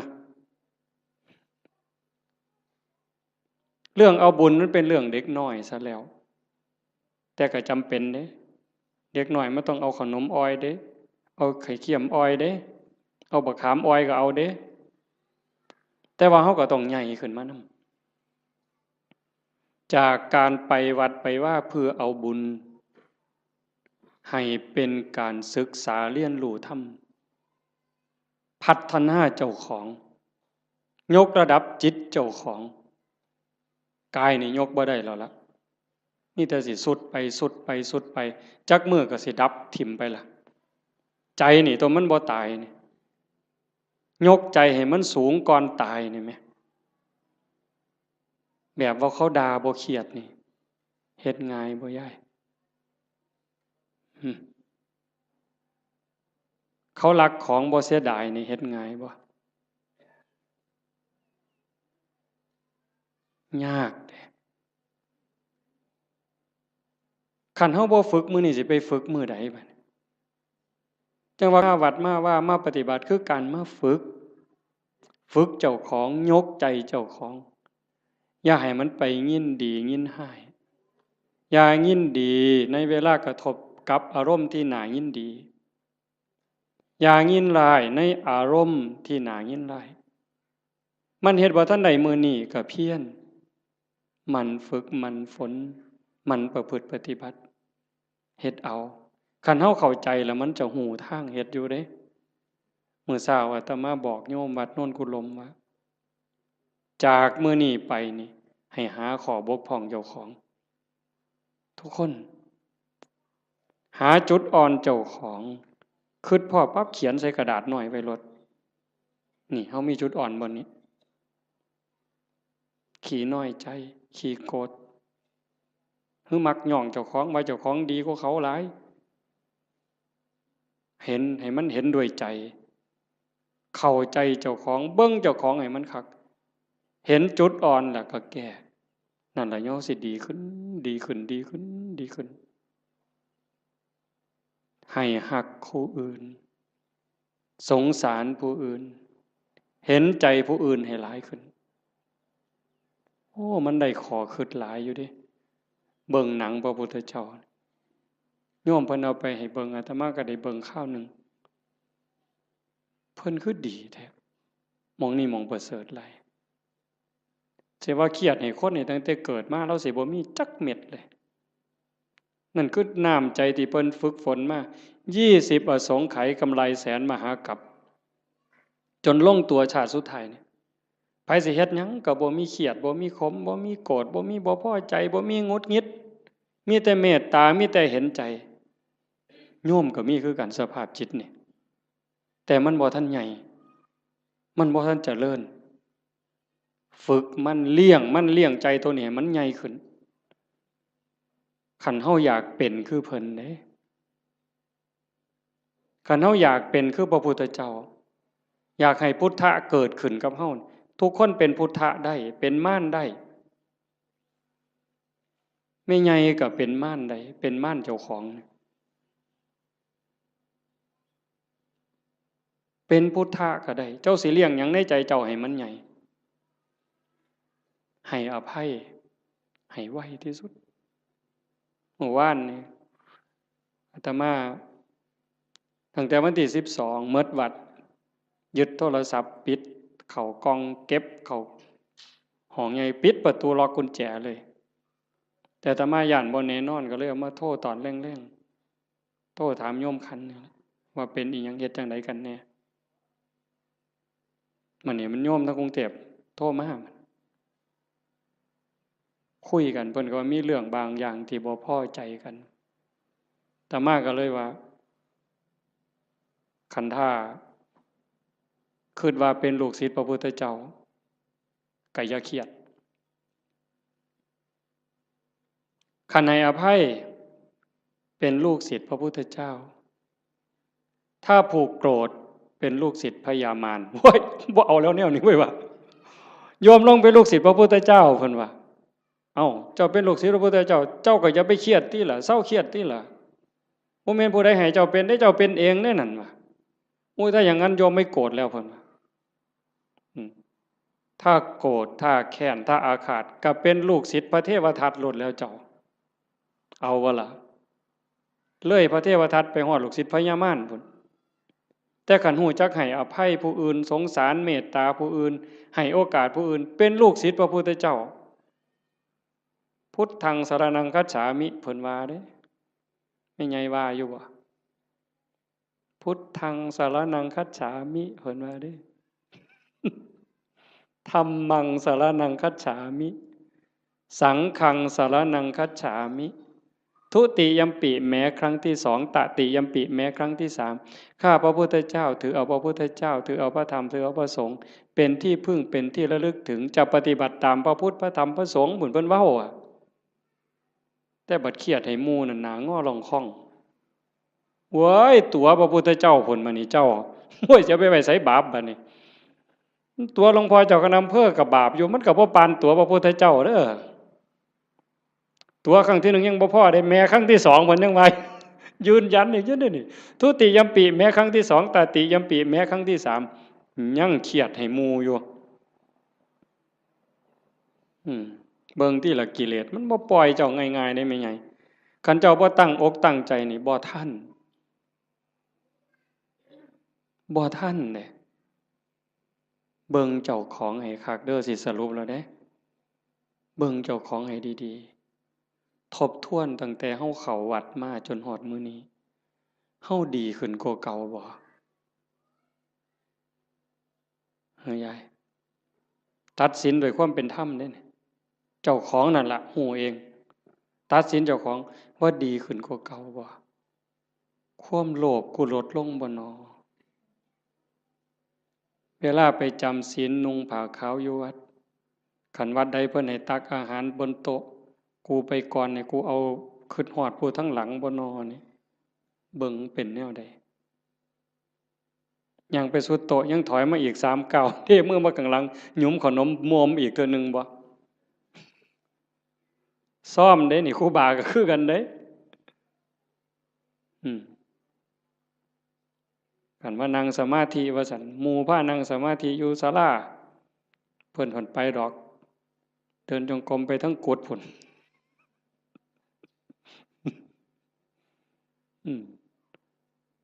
ยามปฏิบัติธรรมงานปริวาสคือกันยามหมู่เดินจงกรมเป็นแถวเพิ่นก็ไปดอกทำท่าไปห้องน้ำฉลาดได้กิเลสผู้ใดสอนมันเจ้าวะมันหูจักเอาโตรอดคอรอแค่แลแก้โตนี่ไว้ปานเกียจักผู้ใดสอนมันปานนั่นได้มันนี่ให้กว่าน้ำยังวะทิ่มกับตาลงน้ำจักมันเข้าตาใดตัวตาใดแล้วหมู่เจ้านี่คือกัน คันลองเฮ็ดหยังผิดหมู่เหลียวเบิ่งนี่เพิ่นแก้ตัวปั๊บโลดดอกนั่งฟังเทศน์ตอดเงาเงึกหมู่เหลียวเบิ่งเพิ่นทำท่าเกาหัวเสยเพิ่นเด้บ่ได้ว่าเจ้าของเงานอนจักเม็ดเด้หั่นมันฉลาดปานนั้นจักผู้ใดบอกมันหยังวะ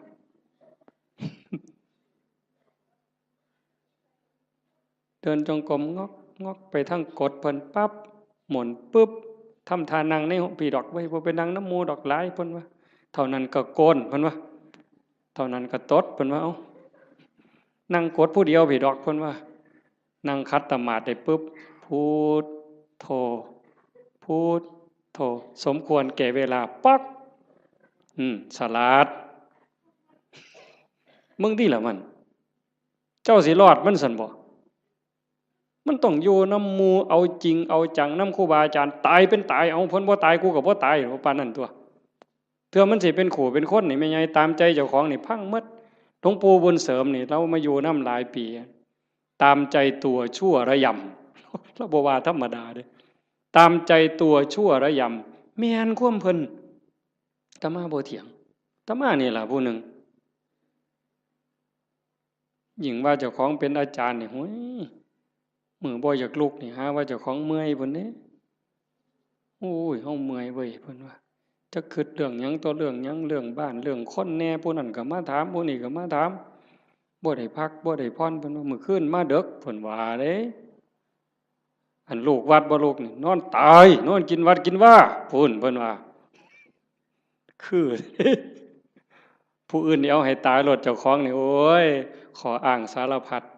วางต้นปีนี่เขาแฮงว่าสิตายแฮงแต่ได้ทามันกิเลสบัดนี้บ่ต้องลุกดอกเขาว่าเจ้าบ่สบายเขาฮู้หมดวัดนั่นล่ะโว้ยบัดเฮ็ดแนวอื่นบัดนี้แนวบ่เป็นเรื่องเป็นราวบ่ได้คิดว่าเจ้าของโซ่จักเม็ดบัดนี้เป็นแนวนั้นเด้ทั้งนั้นต้องทบทวนเบิ่งเจ้าของตั้งแต่มื้อฮู้จักความมามื้อเข้าวัดเข้าว่ามาจนฮอดมื้อนี้ความโลภลดลงบ่ความอิจฉาหมู่นี่ลดลงบ่ความเข้าใจในข้ออัดข้อธรรมมันเพิ่มขึ้นบ่ง่ายเด้อโยมเด้ออันนี้กิเลสมันก็ฉลาดเด้เวลาครูบาอาจารย์ถามปัญหาถามนั่นถามนี่มันสิทำท่ายืดไว้ดอกคันเพิ่นถามเป็นจังไดยายขอนั้นเจ้าว่าจังไดเพิ่นสิหลับตาปั๊บโลดเที่ยงทีลี่ อย่ามายุ่งเด้อข้อยกำลังนั่งสมาธิเพิ่นว่าเพิ่นย้านเพิ่นตึกถามย้านจากอายหมู่มึงที่ละมันนี่ก็คือม่านย่าถ้าเฮาปฏิบัติธรรมบ่เห็นม่านย่าเจ้าของนี่จบแม่ใหญ่เจ้าอย่าคุยข่อยบอกเลยว่าเจ้าอย่าคุย สมเจ้าว่าแต่พระครูเด้อเว้ยฮอดสมเด็จเจ้าคุณสมเด็จว่าไปโลดคันเจ้าบ่เห็นม่านยาเจ้าของบ่เห็นเล่ห์เหลี่ยมในใจเจ้าของนี่มันว่ามันตัวผู้อื่นที่แท้มันตัวเจ้าของเล่ห์เหลี่ยมตรงนี้น่ะต้องเห็นตัวนี้เห็นจิตในจิตตรงนี้เจ้าจังสิเข้าใจธรรมะเจ้าจังสิเห็นหน้ากิเลสคันเจ้าบ่ทันเห็นจิตในจิตบ่ทันเห็นตรงนี้เอ้ยต้อยเจ้าหอพุ่นต้อยหอยหลีโยมให้เจ้าหอสำนกนี่ไปรถไปให้เจ้าหอสำนกเรียกนี่จะว่าแต่3 โต6 โตให้เจ้าบอกมาโลดถูกทุกงวดก็สร้างเจ้าบ่ม่มนรกดอกไปบ่รอดเจ้าพัฒนาจิตเจ้าบ่ได้แน่ๆอย่าว่าได้ยายทั้งสัญญาติโยมต้องฝึกการละบาปการทำบุญการทำดีแล้วก็ต้องละเฮ็ดหยังทำหยังพยายามว่างยิ่งเฮาทำบุญบ่ต้องเอาหยังอย่าเอาแม้แต่คำย่องคันเฮ็ดได้ตรงนี้สิใกล้พระพุทธเจ้าได้นี่บ่ง่ายเด้คันเฮาไปบ่ใกล้พระพุทธเจ้านรกมันเอิ้นเฮาอยู่ทอดกฐิน8 ล้านกองนรกมันก็เอิ้นเจ้าอยู่เนี่ยรักษาศีลจนตายมันก็เอิ้นเจ้าลงนรกอยู่นี่เอานั่งสมาธิจนหอได้จนหายโตมันก็เอิ้นเจ้าลงนรกได้คือเก่าแต่คันเจ้าเห็นจิตในจิตเข้าใจเจ้าของหูจักละหูจักว่างเห็นกับกิเลสมันกระซิบเจ้าหูจักหนามันแล้วก็ยันหน้าผากมันออกนั่นเจ้าสิเข้าใจ แล้วก็ฝึกละฝึกว่างตัวนี้คือบ่ให้ปุ๋ยมันเลยบ่ให้อัตตาบ่ให้ตัวตนบ่ให้ม่านมันได้ช่องจังสั่นเฮาเฮ็ดหยังทำทานทำหยังบ่ต้องมีสื่อมีเสียงดีที่สุดตัวนี้มันสิยกเจ้าขึ้นไปสู่อริยมรรคไปเลยสู่อริยมรรคอริยผลแต่ขันยังยากน้ำสื่อน้ำเสียงอยู่นี่ว้ายว่าออกบุญกฐินเด้อว่าตามสมควรหรือตามกำลังก็แล้วแต่ออกมาออกแล้วไปนั่งอยู่เฮือนเงี่ยงหูหน่อยฟังย่ำไอ้กำนันสิอ่านสื่อกูหนอตอนกำนันอ่านสื่อเจ้าของล่ะไปฆ่าอาบน้ำบ่ได้ยินออกมาแต่อาบน้ำโอ้เศร้าอ่านอีก2 คนเมิดเว้ยบ่มีสื่อกูว่ะไทไหนมาหอดกำนันคือบ่อ่านในข่อยแน่ล่ะเพิ่นว่าตายได้นั่นน่ะขาดทุนโยมสุบินนี่ไปออกวิทยุคือกันแล้วคือบ่มีซื้อข่อยเนี่ยละย้ายเพิ่นสิว่าจักมื้อนึงบ่ได้โยมขาดทุนตอนนั้นเด้อตอนนั้นขาดทุนเฮ็ดแล้วล่ะก็ปล่อยไว้ลองเบิ่งเพิ่นสิอ่านก็เรื่องของเพิ่นบ่อ่านก็เรื่องของเพิ่นแต่กิเลสมันก็มักย่องเด้นี่คันได้ถูกอ่านซื่อจักหน่อยแล้วโอ้ยหน้าใครอึ้งลึงกันรถเข้าเฮือนก็บ่ได้มันคาประตูมันใหญ่หลายฝึกใหม่มันก็สิเป็นเสียดายอยู่ดอกกันเพิ่นย่องแล้วส่งมีแห้งแต่ขันดูเขาเฮ็ดแล้วก็แล้วไปเฮ็ดแล้วก็แล้วไปหน่อยก็ตามร้ายก็ตามเฮ็ดด้วยใจด้วยความศรัทธาจริงๆอุบายของการให้ท่านเป็นอุบายเอาชนะความเห็นแก่ตัวเอาชนะความขี้ทีเท่านั้นเด้เรื่องสวรรค์น่ะเป็นแนวล่อซื่อๆเด้พุทธศาสนาแท้ๆนั่นการให้ท่านเป็นอุบายเอาชนะความขี้ทีเอาชนะความเห็นแก่ตัวขันเฮาสละได้นั่นมันเป็นจาคะขันเฮาอยากได้ซื่ออยากให้เขาย่องอยากมีซื่อติดน้ำนั่นน้ำนี่อันนั่นมันเพียงแค่ให้ทานยายเฮ็ดนั่นเฮ็ดนี่อยากให้เพิ่นย่องอยากให้เพิ่นประกาศติดซื่อไว้ให้คนได้ฮู้ได้เห็นมันก็ดีระดับหนึ่งแต่มันเพียงแค่ให้ทานมันบ่ทันฮอดจาคะนี่สลัดออกบ่เอามาได้เอาออกเอาไปแล้วอย่ามาเฮ็ดหยังบ่เอาแม้กระทั่งคำย่องคำย่อนั่นมันสิได้เป่านิพพานเป็นของให้เปล่าบ่ได้ซื้อเพราะสลึงอันนี้ว่าน้ำก้นหลวงปู่เด้นิพพานเป็นของให้เปล่าพระอริยเจ้าตั้งแต่โสดาบันสกิทาคานาคาก็เป็นของให้เปล่าบ่ได้ซื้อเพราะสลึงแต่อาศัยการฝึกการฝนการบ่มจิตบ่มใจจังซั่นให้ฝึกมันบ่ทันล่ะยายเคยมีคนไปถามพระพุทธเจ้านี่แล้วว่าแก่แล้วเฒ่าแล้ว120 ปีบ่2เฒ่าอันเคยได้ยินตัว2เฒ่านั้น120 ปีหัวสั่นงอกไปกราบพระพุทธเจ้าโอ้ยตะกี้มั่วประมาทหลายว่าซั่นตอนนี้เฒ่าแล้วจักสิตายมื้อใดเฮ็ดจังไดจังสิได้บุญหลายว่าซั่นมันจังสิได้ทัน120 ปีเนาะมันสิเลยจักมื้อเจ้าว่าบ่ทันได้เฮ็ดบุญจักหน่อยหรือเฮ็ดจังไดมันจังสิทันมันจังสิได้หลายที่สุดพระพุทธเจ้าว่านั่งอยู่ซื่อๆบ่ต้องไปเฮ็ดหยังดอกคันจะไปทอดกฐินทอดผ้าป่าก็บ่ทันหมู่ดอกเธอจะไปหาผ้ากฐินนั่นตายซ้ำบ่ได้ทอดดอกสิไปหุงข้าวใส่บาตรที่บ่ดีดังไฟบ่ทันแล้วตายแล้วเจ้านั่งเบิ่งลมหายใจหันไปหายใจเข้าหายใจออกเข้าก็ปล่อยออกก็ปล่อยบ่มีผู้ใดเสียดายนี่คือปล่อยว่างจาคะผู้ใดเสียดายลมหายใจเข้านี่แม่นไงโอ้ยจิมันกูเสียดายได้หายใจเข้ากูบ่ออกหัวมันดอกเอาทำแม่กันเสียดายอะไรหายใจเข้ามีแต่เอาอย่างเดียวหายใจเข้าเลยเจ้าบ่ต้องให้มันออกมาดอกเสียดายมันเอาเลยอนุญาตเดี๋ยวเจ้าสิฮู้ว่ามันสิเป็นหยังหายใจเข้ามันก็ต้องออกมาแล้วก็ต้องเข้าคือกันแต่บ่มีผู้ใดเสียดายบ่ติดยึดบ่ผูกยึดบ่ถือมั่นในลมหายใจเข้าหายใจออก การเป็นการอยู่ในชีวิตประจำวันก็คือทำดีนี่ต้องเฮ็ดละชั่วก็ต้องละชั่วทำดีสร้างบุญสร้างกุศลเฮ็ดไปซอยเหลือโลกซอยเหลือสังคมวัดว่าบ้านเมืองชุมชนที่เฮาอยู่เฮ็ดไปเถาะทำดีไปเถาะนั่นคือบุญนั่นคือพลังนั่นคือสมบัติที่สิส่งจิตวิญญาณไปสู่ที่ดีที่งามมีสุคติสวรรค์เป็นต้นแต่คันเฮาฝึกปล่อยฝึกว่างจิตสิโล่งโปร่งเบาใกล้พุทธะเข้าไปเรื่อยๆใกล้พระพุทธเจ้าเข้าไปเรื่อยๆคันเบาเท่าใด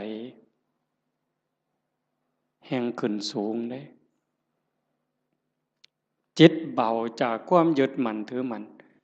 เบาจากความยึดถือความเป็นตัวเป็นตนนั่นไก่พระพุทธเจ้าเพิ่นเว้าเป็นอุปมาว่าประตูพระนิพพานเฮาสิเข้าไปเมืองนิพพานได้จะต้องเฮ็ดโตน้อยๆความรู้สึกว่าเป็นตัวเป็นตนมันต้องน้อยอีหลีน้อยส่ำใดน้อยส่ำเพิ่นว่าผมเส้นหนึ่งนี่ผมเฮานี่เส้นหนึ่งนี่พาออกเป็น8ซีกกลับเมื่อนี่ไม่ออกก็ลองไปพาเบิ่งเด้อพาผมเฮาเส้นหนึ่งให้มันได้8ซีกพาทั้งยาวนี่ให้มันได้8ซีกผม1ใน8นะ8ใน1นั่นเส้นเดียวพาเป็น8ซีกเอามาซีกนึงจังแง่เข้าไปในหูประตูพระนิพพานได้ความรู้สึกเป็นโตเป็นตนเป็นกูนี่นะบอกภาษาเฮากูเป็นยามึงตัวกูเป็นแม่มึงตัวกูเป็นแม่เฒ่ามึงตัวให้มันเหลือน้อยซ้ำกับผมเส้นหนึ่งพาเป็น8ซีกจังสิเข้าประตูพระนิพพานไปหาพระพุทธเจ้าได้จังซั่นการทำลายความเห็นแก่ตัวแบบเอาของคนอื่นอันนั้นย้อนโลภย้อนโกรธพานแต่เห็นย้อนคุณงามความดีอยากได้ชื่ออยากได้เสียงต้องถูกย่องต้องถูกย่อต้องถูกประกาศต้องถูกสรรเสริญจังแม่นอันนั้นก็ได้ไปแค่สวรรค์ได้แค่ทานแต่บ่ทันฮอดจาคะคันสลัดออกบ่ต้องมีก็ได้ชื่อบ่ต้องย่องก็ได้แต่ว่าข่อยสำบายใจข่อยได้บูชาพระพุทธเจ้าข่อยก็มีความสุขข่อยก็ได้เป็นสมบัติยิ่งให้ออกไปเท่าใดก็คือกับทมน้ำลายเพิ่นเปรียบจังซี่คือกับทมน้ำลายบ่เสียดายพระเจ้ามหากัปปินะพระเจ้ามหากัปปินะเป็นพระเจ้าแผ่นดินจ้างคนเด้ทุกมื้อจ้างทหารนี่ออกประตูเมือง4ทิศตะเว้นออกตะเว้นตกเหนือใต้เพื่อไปสืบข่าวพระพุทธพระธรรมพระสงฆ์เป็นเวลา40กว่าปีแต่อาตมาจำบ่ผิด40กว่าปีบ่ได้ยินข่าวนี่แต่ก็เสียมื้อละหมื่นเนี่ยจ้างคนบัดมื้อนึงเพิ่นไปประพาสป่าไปชมสวนนี่ล่ะคันแม่นหมอลำก็ได้พระเจ้าแผ่นดินไปชมสวนดอกไม้เห็นพ่อค้ากลุ่มหนึ่งมานั่งพักอยู่ท่าทางคือเมื่อยเพิ่นก็เลยไปถามหมู่เจ้ามาแต่ไสมาจากไสมาจากสาวัตถีคือราชคฤห์นี่แหละมีข่าวดีหยังมาบอกบ่มีหยังดอกเพิ่นว่าฮู้แต่ว่าตอนนี้พระพุทธเจ้าเกิดขึ้นแล้วสลบเลยฟื้นขึ้นมาไหมมีหยังอีกเนี่ยพระธรรมสลบฟื้นขึ้นมาอีกนอกจากพระพุทธพระธรรมแล้วมีหยังอีกพระสงฆ์สลบเฮ็ดจังไดบัดนี้ให้เลขานั่นเขียนหนังสือทันทีเฮาสิสละบวชขอให้พระนางอโนชาพระราชินีนี่ครองราชสมบัติจากเฮาต่อไปเลยเฮาจะบวชแล้วบ่กลับอีกแล้วก็มอบรางวัลให้กับพ่อค้ากลุ่มนี้300,000 300,000กหาปณะข้าบอกว่าพระพุทธเจ้าเกิดขึ้น100,000พระธรรม100,000พระสงฆ์100,000ให้เอาไปเลยแล้วครองราชเลยจากนั้นก็ไปเลยออกบวช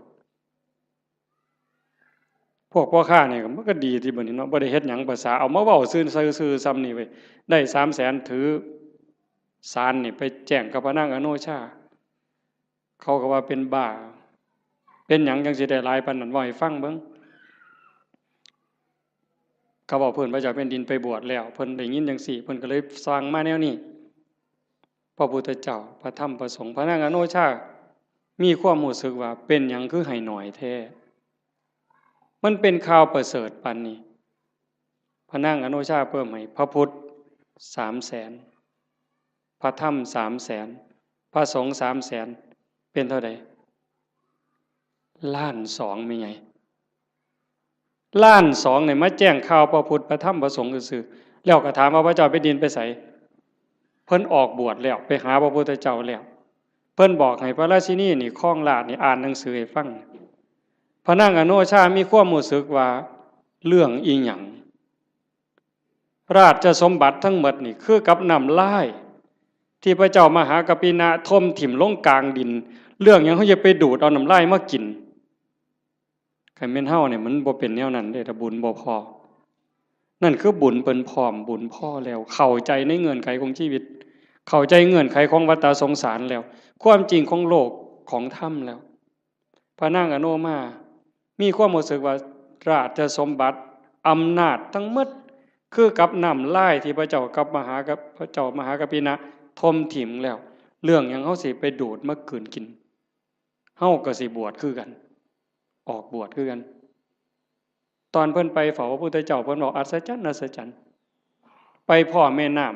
ำพระเจ้าแผ่นดินไปก่อนไปพ่อแม่น้ำบ่มีแพบ่มีเหือเฮ็ดจังได๋อ้างคุณพระพุทธเจ้าด้วยสัจจะที่ไปเฝ้าพระพุทธเจ้าออกบวชด้วยศรัทธานี่ขอให้สายน้ำนี่อย่าสะเป็นคือน้ำให้น้ำเป็นคือหินขี่ม้าเหยียบน้ำไปคือเหยียบหินนี่แก๊บแก๊บแก๊บแก๊บแก๊บแก๊บบ่เปียกบ่หยังเลยสายที่2คือกันสายที่3คือกันสายผ่านแม่น้ำ3สายไปได้มา1,000 คนมา1,000 ตัวคน1,000 คนพระนางอนุมาตามไปพวกผู้ชายไปก่อนได้ฟังธรรมก่อนบรรลุธรรมก่อนพระเจ้ามหากัปปินะพร้อมทั้งบริวารทหารนั่น1,000บรรลุธรรมพวกพระราชินีตามไปสาราราชสมบัติตามไปคือกันไปเจอน้ำกับคนฉลาด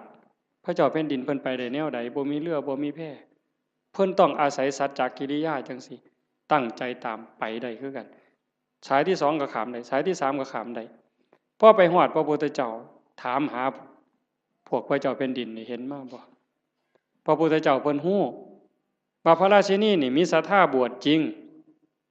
แต่เมียทหารที่ตามมาอีก1,000 คนน่ะมันบ่ได้ศรัทธามาบวชเด้นำมาเอาผัวซื่อๆได้ซุ่มนั้นสินำมาเอาผัวหลบไป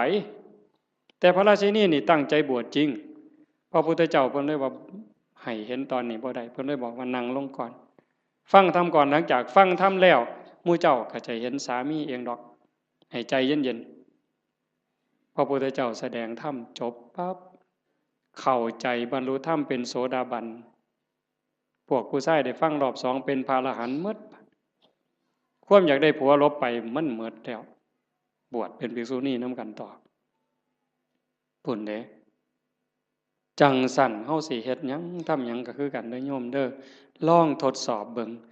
จากการท่าน5 บาท10 บาท100 บาทแสนบาทล้านบาทท่านแล้วเพิ่นย่องประกาศซื้อเขียนป้ายติดให้เฮาก็ได้มาแล้วหลายเทื่อหลายรอบบัดนี้ลองเบิ่งว่าเฮาลองบริจาคหน่อยก็ซังหลายก็ซัง